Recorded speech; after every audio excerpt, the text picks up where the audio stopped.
forget a few $100s a month in passive income. How does a $35 billion in passive cash sound? It's the kind of figure that just takes the whole concept of compounding and launches it into the stratosphere. I mean, it almost challenges how you define financial growth. It really does. This is wealth, creating wealth on an industrial scale. Exactly. So our mission today is a deep dive into what might be the ultimate automatic funding source. Warren Buffett and Berkshire Hathaway's massive dividend stream over the last decade, so 2015 through 2024. And we're not just looking at the size of the cash pile here. No, we're analyzing financial industry estimates, analyst summaries to really figure out how this cash fuels everything else Berkshire does, specifically its massive stock buyback program. Yeah, this is pure trend analysis. And I think the key fact you need to grasp right from the start is just the sheer scale. Right. Our sources estimate that the cumulative total dividend income, so the cash that just landed in their accounts from holdings like Apple, Coke, Bank of America, is somewhere between 31 and 34 billion dollars. With a B. With a B. Oh. That's just cash, pure available capital. That is a staggering headline figure, but here's where it gets really fascinating for me, because that income flow, it wasn't steady at all. No, not at all. The growth was exponential, and it was driven by very deliberate choices. If you look back to the starting line, back in 2015, the estimated annual dividend income for Berkshire was, a relatively modest, by their standards, $1.6 billion. And if you track that forward to the current estimates for 2024, that annual figure is now surging. It's heading toward 4.7, maybe even $5 billion. Wow. That increase tripling in size in less than 10 years, that's what we really need to unpack. It wasn't just, tiny increases across the board. There was a major portfolio shift. Okay, so what was it? What catalyzed that massive explosion in dividend income, especially after 2016? Looking at the source material, it seems like they highlight 4 specific accelerants. Yes, the portfolio center of gravity shifted dramatically. The first, and I think the most obvious one, was the rapid accumulation of the Apple stake. Right, the big one. Now, Apple's dividend yield is low, relative to its stock price.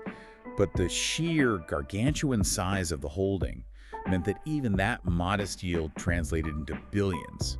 As the stake scaled up so quickly after 2016, it just became Berkshire's single greatest cash generator. That's such a good point. People often just look at the percentage dividend yield on Apple, which is tiny, and they forget that when you own, 5 or 6% of the entire company, that tiny yield becomes a tidal wave of cash.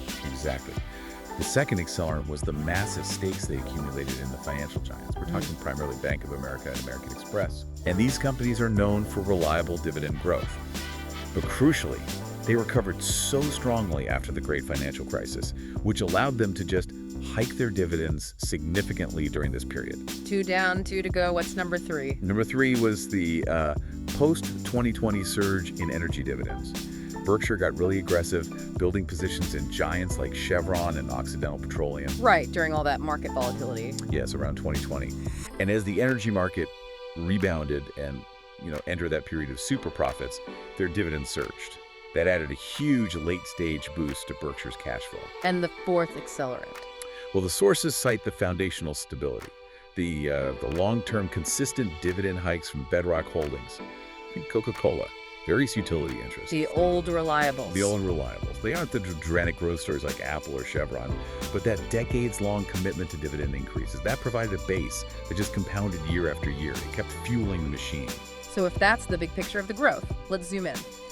What does the current annual paycheck actually look like?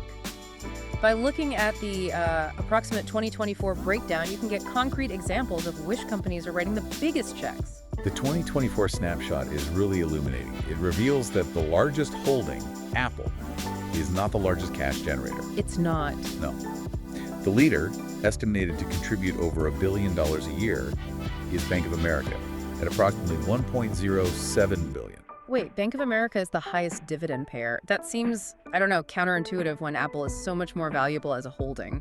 It really speaks to the difference in capital allocation philosophies, Right. between a massive tech giant focused on reinvestment and a heavily regulated financial institution that's been, frankly, forced to return more capital to shareholders. I see. So Apple, while it's gargantuan, sits second at roughly $880 million in estimated annual dividends. So $1 billion from both, though, almost $900 million from Apple. Who else is in that top 5? After that, we see Chevron, contributing about $820 million, which reflects that energy rebound we just talked about. Okay. The long-term staple, Coca-Cola, is next at $730 million. And then rounding out the leaders is American Express at about $420 million. It's genuinely kind of hilarious to think that Buffett gets a $1 billion check every year just for owning Bank of America shares. Zero effort required. And that stability is exactly why he owns them. Yeah.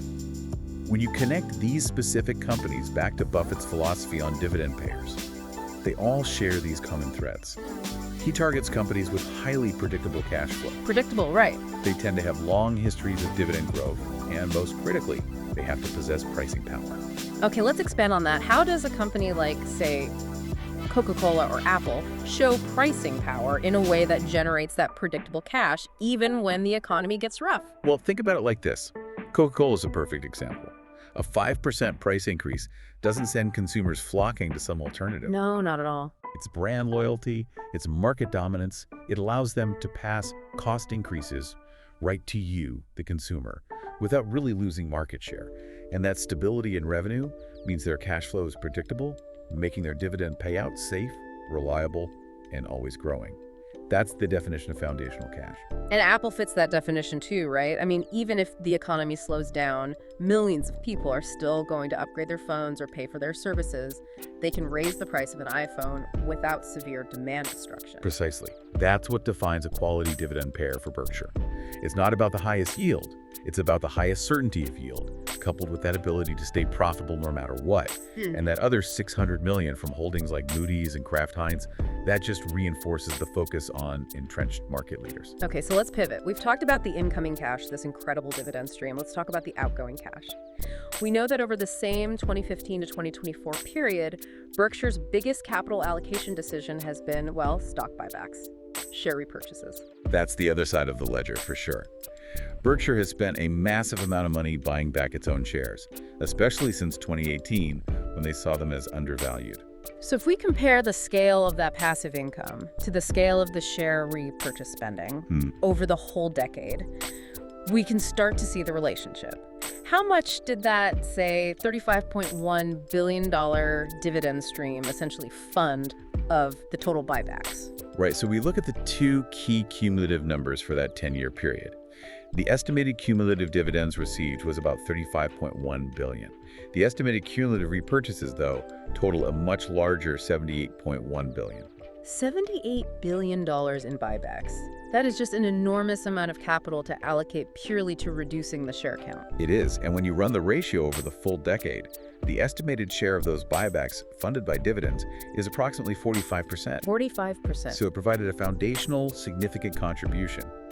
But it clearly wasn't the sole or even the dominant source of funding for those buybacks. And we have to be absolutely clear on the context here, because saying funded by dividends can be, well, technically misleading. Very misleading. We're not suggesting they have a specific bank account labeled Apple Cash for buybacks or something. Correct. The source materials really emphasize this. It's purely an accounting simplification, just for scale comparison. In reality, all corporate cash is fungible. It all goes into one big pot. One big pot. When Bank of America pays $1 billion in dividends, that cash just enters the overall Berkshire treasury. What that 45% figure really shows you is that a predictable, passive stream of income offset nearly half of the massive capital required for the buybacks. Which reduces the need to sell other assets. Right, or tap into the insurance float or issue debt. It just makes that $78 billion buyback program much less burdensome on their balance sheet. That explanation really helps us understand why this passive cash stream is so valuable. It gives them maximum optionality. And while that 45% cumulative number suggests consistency, the year-to-year variability is where you really see the strategy. Oh, the annual ratio is erratic, and that's the point. It reflects market opportunity. For instance, there were years where the passive income actually exceeded the buyback spending. Really? Yeah, in 2018, the dividend income covered 186% of that year's repurchases.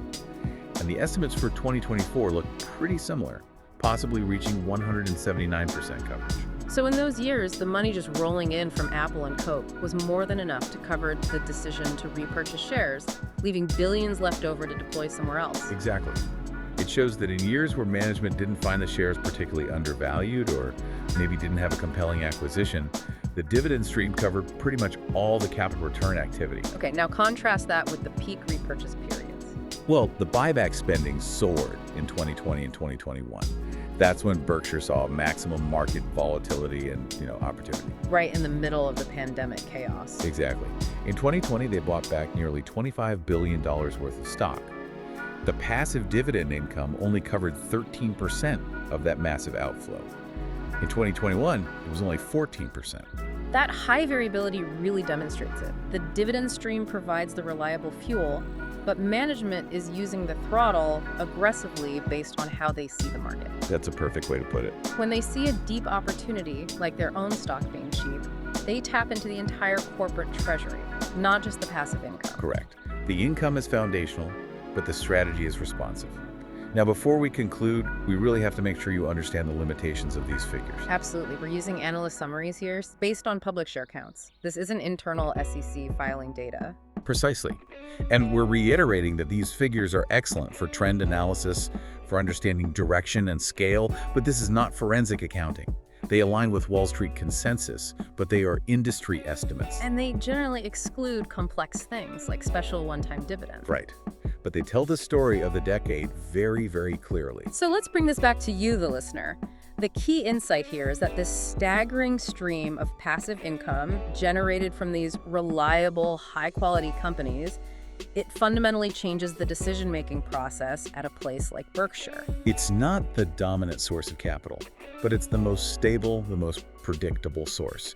It continuously fuels these major capital allocation decisions like buybacks and new investments. It provides this annual, effortless injection of cash that removes the pressure to sell assets or constantly search for low-yield corporate paper to park money in. It is the ultimate lesson in having your investments pay for your next investment. It really is. And that leads to a final provocative thought for you, based on all the data we've just looked at.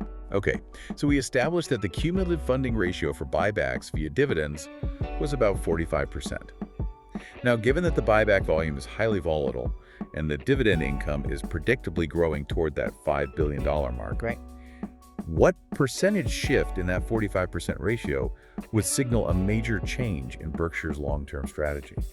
Think about it. If that ratio starts consistently climbing above, say, 60%, meaning dividends are covering most of the buybacks, it suggests they're finding fewer compelling external investments. And if it sinks? If it sinks consistently below 30%, it suggests they're either ramping up buybacks significantly or they're finding massive new acquisitions to make. The line to track to answer this is the combined dividend growth from Bank of America and Apple. They're the twin indicators for the future health of this whole funding source.